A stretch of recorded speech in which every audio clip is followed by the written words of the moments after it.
بسم اللہ الرحمن الرحیم۔ ایک مرتبہ نبی پاک صلی اللہ علیہ وآلہ وسلم کسی کا جنازہ پڑھا کر گھر لوٹے۔ راستے میں آپ کو بخار ہو گیا، آپ بخار میں مبتلا ہو گئے اور مسلسل کئی دن تک بخار میں رہے۔ تاہم بخار کی حالت میں بھی آپ مسجد تشریف لے جاتے اور نماز پڑھانے کی کوشش کرتے۔ جب 11ویں دن عشاء کی نماز کا وقت ہوا، عشاء کی نماز کے وقت آپ صلی اللہ علیہ وسلم مسجد میں جانے کے لیے اٹھے اور وضو کرنے لگے، لیکن جیسے ہی آپ نے وضو کیا تو آپ پر بے ہوشی طاری ہو گئی۔ اس کے بعد جب نبی پاک صلی اللہ علیہ وآلہ وسلم کو ہوش آیا تو آپ صلی اللہ علیہ وآلہ وسلم نے مسجد میں جانے کے لیے پھر سے وضو کی، لیکن بخار کی شدت اور کمزوری کی وجہ سے آپ صلی اللہ علیہ وآلہ وسلم ایک بار پھر سے بے ہوش ہو گئے۔ لیکن کچھ ہی دیر بعد جب آپ کو ہوش آیا تو آپ صلی اللہ علیہ وآلہ وسلم نے پھر وضو کیا، لیکن تیسری بار بھی آپ مسجد نہ جا سکے اور آپ صلی اللہ علیہ وآلہ وسلم پر بے ہوشی طاری ہو گئی۔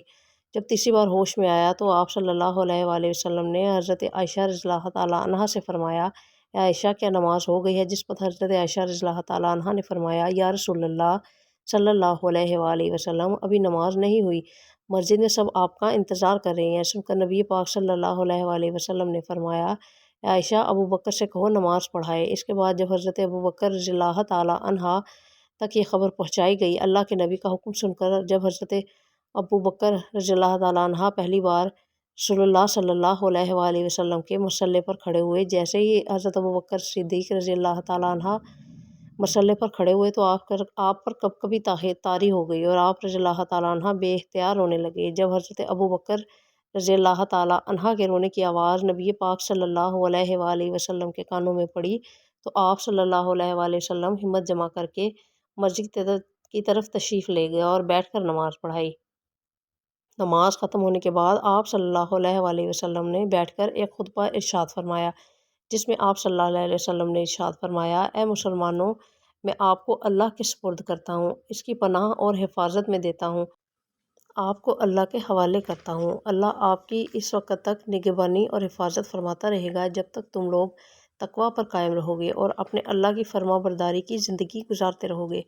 دوستو، اس کے بعد اللہ کے نبی حضور اکرم صلی اللہ علیہ وآلہ وسلم کی بیماری دن بدن بڑھتی چلی گئی اور آپ کی جسمانی کمزوری اور بے چینی میں اضافہ ہوتا گیا۔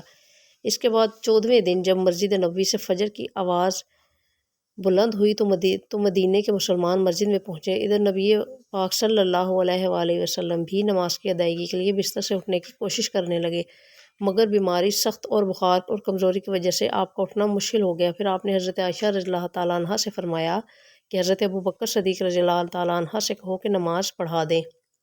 یہ سن کر حضرت عائشہ رضی اللہ تعالیٰ عنہ نے آپ صلی اللہ علیہ وسلم سے فرمایا، حضرت ابو بکر رضی اللہ تعالیٰ عنہ بہت نرم دل انسان ہے، وہ آپ کے مصلی پر کھڑے ہو کر خود کو سنبھال نہیں سکتے، ان کے جسم میں کپکپی طاری ہو جاتی ہے۔ تاہم حضور اکرم صلی اللہ علیہ وآلہ وسلم نے تحکمانہ انداز میں حضرت عائشہ رضی اللہ تعالیٰ عنہ سے کہا کہ ابو بکر سے کہو کہ نماز پڑھائے۔ یہ خبر جب حضرت ابو بکر رضی اللہ تعالیٰ عنہ تک پہنچائی گئی تو حضرت ابو بکر نے حکم کی تعمیل میں نماز پڑھانا شروع کر دی، کیونکہ نبی پاک صلی اللہ علیہ وآلہ وسلم کا حجرہ مسجد نبوی میں ہی تھا۔ جب حضرت ابو بکر کی آواز آپ صلی اللہ علیہ وآلہ وسلم کے کانوں میں پڑی تو آپ صلی اللہ علیہ وآلہ وسلم سے رہا نہ گیا، آپ 2 آدمیوں کے سہارے سے مسجد میں تشریف لے گئے اور آپ نے حضرت ابو بکر صدیق کی ابتدا میں نماز ادا کی۔ یہ نبی پاک صلی اللہ علیہ وآلہ وسلم کی آخری نماز تھی جسے آپ نے باجماعت مسجد نبوی میں ادا کیا۔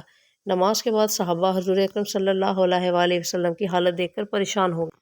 اس موقع پر آپ نے کچھ اہم باتیں اپنی امت کے سامنے رکھیں۔ یہ رسول اللہ صلی اللہ علیہ وآلہ وسلم کا آخری خطبہ تھا اور آخری کلمات تھے۔ آپ نے فرمایا، شاید تمہیں میری موت کا خوف ہے؟ سب نے کہا، جی ہاں اے اللہ کے رسول صلی اللہ علیہ وآلہ وسلم، جس پر آپ نے ارشاد فرمایا، اے لوگو، تم سے میری ملاقات کی جنت حوض کوثر ہے، خدا کی قسم گویا میں یہاں سے حوض کوثر کو دیکھ رہا ہوں۔ اے لوگو، مجھے تم پر تنگ دستی کا خوف نہیں بلکہ تم پر دنیا کی فراوانی کا خوف ہے۔ تم اس معاملے میں ایک دوسرے سے مقابلے میں لگ جاؤ گی جیسے کہ تم سے پہلے یعنی پچھلی امتوں والے لگ گئے، یہ دنیا تمہیں بھی ہلاک کر دے گی جیسا کہ انہیں ہلاک کر دیا۔ پھر مزید ارشاد فرمایا، اے لوگو، نماز کے معاملے میں اللہ سے ڈرو، یعنی عہد کرو کہ نماز کی پابندی کرو گے، اور یہی بات بار بار دہراتے رہے، ہر بات دہراتے رہے۔ پھر فرمایا، اے لوگو، عورتوں کے معاملے میں اللہ سے ڈرو، میں تمہیں عورتوں سے نیک سلوک کی وصیت کرتا ہوں۔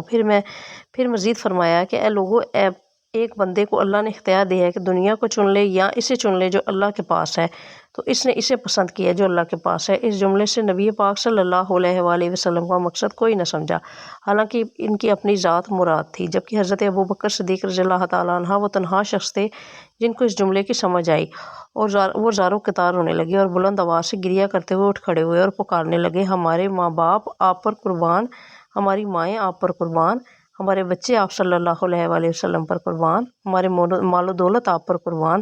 حضرت ابوبکر صدیق روتے جاتے اور یہی الفاظ کہتے جاتے۔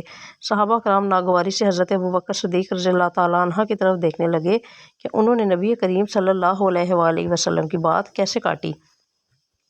نبی پاک حضرت ابوبکر صدیق رضی اللہ تعالیٰ عنہ کا دفاع کرتے ہوئے ان الفاظ میں ارشاد فرمایا کہ لوگو، ابوبکر کو چھوڑ دو، تم میں سے کوئی ایسا نہیں جس نے میرے ساتھ کوئی بھلائی کی ہو اور میں نے اس کا بدلہ نہ دے دیا ہو سوائے ابوبکر کے۔ ابوبکر کا بدلہ میں نہیں دے سکا، میں نے ابوبکر کا بدلہ اللہ جل شانہ پر چھوڑ دیا ہے۔ مسجد نبوی میں کھلنے والے تمام دروازے بند کر دیے جائیں سوائے ابوبکر کے دروازے کے، جو کبھی بند نہیں ہوگا۔ آخر میں اپنی وفات سے قبل مسلمانوں کے لیے آخری دعا کے طور پر ارشاد فرمایا، اللہ تمہیں ٹھکانہ دے، تمہاری حفاظت کرے، تمہاری مدد کرے، تمہاری تائید کرے۔ اور آخری بار جب ممبر سے اترنے سے پہلے امت کو مخاطب کیا اور ارشاد فرمایا تو یہ بات ارشاد فرمائی کہ اے لوگو، قیامت تک آنے والے میرے ہر امتی کو میرا سلام پہنچا دینا۔ پھر آن حضرت صلی اللہ علیہ وآلہ وسلم کو دوبارہ ممبر سے اٹھا کر گھر لے جایا گیا۔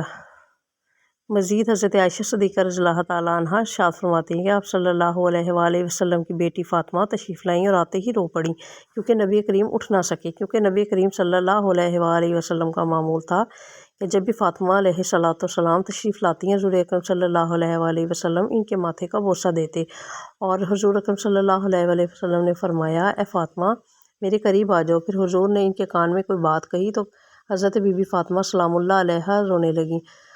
آپ کو روتا دیکھ کر نبی کریم صلی اللہ علیہ وسلم نے پھر ان کو کہا میرے قریب آؤ۔ دوبارہ ان کے کان میں کوئی بات کی تو اور زیادہ رونے لگیں۔ انہیں اس طرح روتا دیکھ کر حضور اکرم صلی اللہ علیہ وآلہ وسلم نے فرمایا میرے قریب آؤ۔ دوبارہ ان کے کان میں کوئی بات ارشاد فرمائی تو وہ خوش ہونے لگیں۔ حضور اکرم صلی اللہ علیہ وآلہ وسلم کے وصال کے بعد میں نے حضرت عائشہ صدیقہ رضی اللہ تعالیٰ عنہ نے کہا کہ وہ کیا بات تھی جس پر آپ روئیں، اور پھر خوشی کا اظہار کیا تو سیدہ فاطمہ کہنے لگیں کہ پہلی بات میں جب قریب آئی تو فرمایا، فاطمہ آج رات اس دنیا سے کوچ کرنے والا ہوں، جس پر میں رو پڑی۔ جب انہوں نے مجھے بے تحاشا روتے ہوئے دیکھا تو فرمانے لگے، فاطمہ میرے اہل خانہ میں سب سے پہلے تم مجھ سے ملو گی، لوگوں، جس پر میں خوش ہو گئی۔ دوستو، سیدہ عائشہ رضی اللہ تعالیٰ عنہ فرماتی ہیں کہ حضرت صلی اللہ علیہ وآلہ وسلم نے سب کو گھر سے باہر جانے کا حکم دے کر مجھے فرمایا، عائشہ میرے قریب آ جاؤ۔ حضور صلی اللہ علیہ وآلہ وسلم نے ہاتھ آسمان کی طرف بلند کر کے فرمانے لگے، مجھے وہ اعلیٰ اور عمدہ رفاقت پسند ہے، میں اللہ کے انبیاء، صدیقین، شہداء کی رفاقت کو اختیار کرتا ہوں۔ عائشہ رضی اللہ تعالیٰ عنہ فرماتی ہیں کہ میں سمجھ گئی انہوں نے آخرت کو چن لیا ہے۔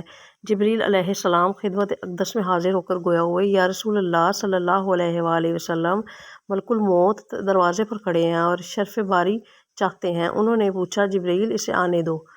ملک الموت نبی کریم صلی اللہ علیہ وآلہ وسلم کے گھر میں داخل ہوئے اور کہا، السلام علیکم یا رسول اللہ، مجھے اللہ تعالیٰ نے آپ کی چاہت جاننے کے لیے دنیا میں بھیجا ہے، آپ دنیا میں رہنا چاہتے ہیں، اللہ سبحانہ تعالیٰ کے پاس جانا پسند کرتے ہیں۔ فرمایا، مجھے اعلیٰ عمدہ رفاقت پسند ہے۔ ملک الموت حضرت محمد صلی اللہ علیہ وآلہ وسلم کے سرہانے کھڑے ہوئے اور کہنے لگے، اے پاکیزہ روح، اے محمد بن عبداللہ کی روح، اللہ کی خوشنودی کی طرف روانہ ہو، راضی ہو جانے والے پروردگار کی طرف جو غضبناک نہیں۔ سیدہ عائشہ فرماتی ہیں، پھر نبی کریم صلی اللہ علیہ وآلہ وسلم کا ہاتھ نیچے آن رہا اور سر مبارک میری سینے پر بھاری ہونے لگا۔ میں سمجھ گئی کہ حضرت محمد صلی اللہ علیہ وآلہ وسلم کا وصال ہو چکا ہے۔